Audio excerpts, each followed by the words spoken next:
అందరికీ నమస్కారం. National science day వచ్చేసింది. మరి ఈ సైన్స్ డేని ఉత్సాహంగా గుర్తుండిపోయేలా ఎలా జరుపుకోవాలో ఆలోచిస్తున్నారా? అయితే రండి, సైన్స్ పట్ల మనకున్న అభిమానాన్ని చూపించడానికి స్ఫూర్తినిచ్చే కొన్ని అద్భుతమైన ఐడియాస్ గురించి ఇప్పుడు తెలుసుకుందాం.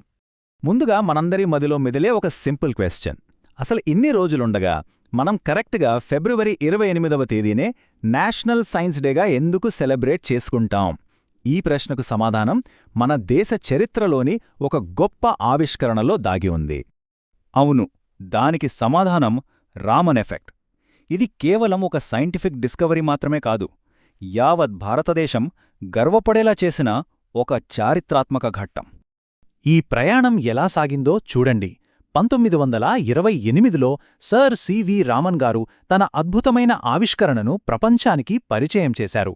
దాని గొప్పతనమేంటంటే కేవలం రెండేళ్లలో అంటే 1930లో ఆయనకు ఏకంగా భౌతికశాస్త్రంలో నోబెల్ బహుమతి లభించింది. ఆ చారిత్రాత్మకమైన రోజుకు గుర్తుగా మన భారత ప్రభుత్వం 1986లో ఫిబ్రవరి 28ని జాతీయ సైన్స్ దినోత్సవంగా ప్రకటించింది.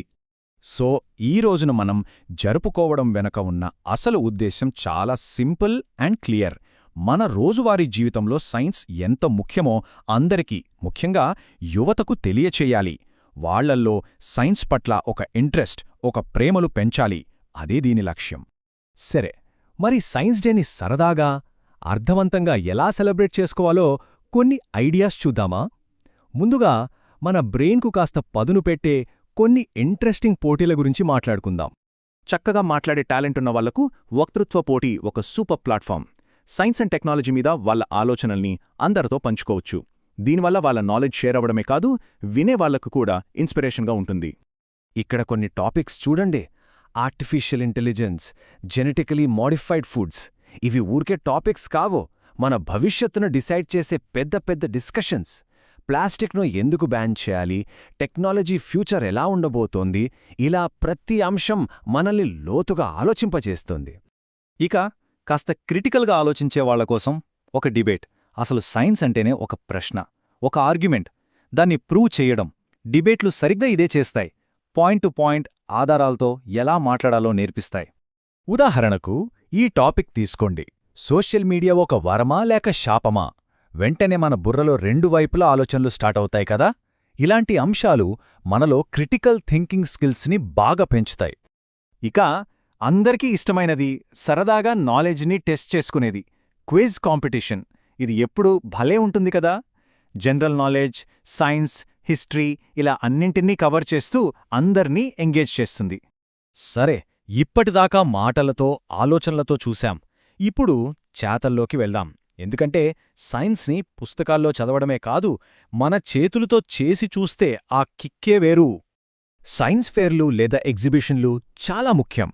ఎందుకంటే చాలా కాంప్లెక్స్గా అనిపించే సైన్స్ ప్రిన్సిపల్స్ని కూడా అవి చాలా సింపుల్గా చేసి చూపిస్తాయి. స్టూడెంట్స్ వాళ్ళ టాలెంట్ను, ప్రాజెక్ట్స్ను అందరికీ చూపించుకోవడానికి ఇదొక అద్భుతమైన అవకాశం. చూడండి, ఒక ఎగ్జిబిట్ ప్రాజెక్ట్ చేయడం పెద్ద కష్టమేం కాదు. ఫస్ట్ ఒక ఇంట్రెస్టింగ్ సైంటిఫిక్ ఐడియాను పట్టుకోవాలి. తరువాత దాన్ని చూపించడానికి ఒక మోడల్ లేదా చిన్న ఎక్స్పెరిమెంట్ చెయ్యాలి. ఫైనల్గా దాన్ని అందరికీ ఎక్స్ప్లెయిన్ చేసి వాళ్లలో కూడా క్యూరియాసిటీని పెంచాలి. అంతే. అందరూ ప్రయోగాలు, మోడల్స్ చేయలేకపోవచ్చు, కానీ క్రియేటివిటీ అందరిలోనూ ఉంటుంది. వాళ్ల క్రియేటివిటీని ఉపయోగించి సైన్స్ కాన్సెప్ట్లను పోస్టర్స్ రూపంలో చెప్పొచ్చు. పోస్టర్ మేకింగ్ అంటే సైన్స్కి ఆర్ట్ను జోడించడం లాంటిది. సైన్స్ను ప్రదర్శించడానికి ఇంకా చాలా క్రియేటివ్ మార్గాలున్నాయి. రండి, మనల్ని ఇన్స్పైర్ చేసే ఇంకొన్ని ఐడియాస్ చూద్దాం. Pen is mightier than the సోడ్ అంటారు కదా. వ్యాసాలు, స్లోగన్స్ రాయడం ద్వారా సైన్స్ టాపిక్స్ని చాలా లోతుగా అర్థం చేసుకోవచ్చు. అంతేకాదు, ఒక పవర్ఫుల్ మెసేజ్ని కూడా ఇవ్వచ్చు. ఉదాహరణకు, భారతదేశంలో సైన్స్ అండ్ టెక్నాలజీ పురోగతి గురించి వ్యాసం రాయొచ్చు. లేదా మనకు ఇన్స్పిరేషన్గా నిలిచిన ఒక గొప్ప సైంటిస్ట్ జీవితం గురించి రాయొచ్చు. ఇలాంటివి కొత్త కొత్త ఆలోచనల్ని ఇస్తాయి. డాక్టర్ ఏపీజే అబ్దుల్ కలాం గారిలాంటి వాళ్లు మనకు గొప్ప ఉదాహరణ. సైన్స్ కేవలం ల్యాబ్లకే పరిమితం కాదు, అది ఒక దేశాన్ని ఎంత ఎత్తుకు తీసుకెళ్లగలదో ఆయన తన జీవితం ద్వారా చూపించారు. ఇప్పుడంతా డిజిటల్ యుగం కదా. సైన్స్ టాపిక్ మీద ఒక షార్ట్ ఫిల్మ్ తీసి ఒకరోజు ఫిల్మ్ మేకర్గా మారిపోవచ్చు. ఒక మంచి వీడియోతో సైన్స్ మెసేజ్ని చాలామందికి చేరవేయొచ్చు. ఇది టెక్నాలజీని, క్రియేటివిటీని కలపడం లాంటిది. సరే, ఇప్పటిదాకా మనం ఇన్ని యాక్టివిటీస్ గురించి మాట్లాడుకున్నాం కదా. అసలు వీటన్నిటి వెనకున్న ఫైనల్ గోల్ ఏంటి? చివరిగా మనం గుర్తుపెట్టుకోవాల్సింది ఒక్కటే. మనం ఏది చేసినా, అది ఒక చిన్న స్పీచ్ అయినా, ఒక మోడల్ అయినా, ఒక వ్యాసమైనా, ప్రతిదీ సైన్స్ మీద ఇంట్రెస్ట్ని పెంచడానికే. మనందరం కలిసి పాల్గొంటేనే సైన్స్ పట్ల మక్కువున్న ఒక మంచి సమాజాన్ని నిర్మించగలం. కాబట్టి ఈ సైన్స్ డే సందర్భంగా ఈ ఒక్క ప్రశ్నతో ముగిద్దాం. సర్ సివి రామన్, అబ్దుల్ కలాం గారిలాంటి వాళ్ల స్ఫూర్తితో మనలో ఎవరైనా ఒక గొప్ప ఆవిష్కరణ చెయ్యొచ్చు. ఒక్కసారి ఆలోచించండి, మీ తదుపరి ఆవిష్కరణ ఏమై ఉంటుంది?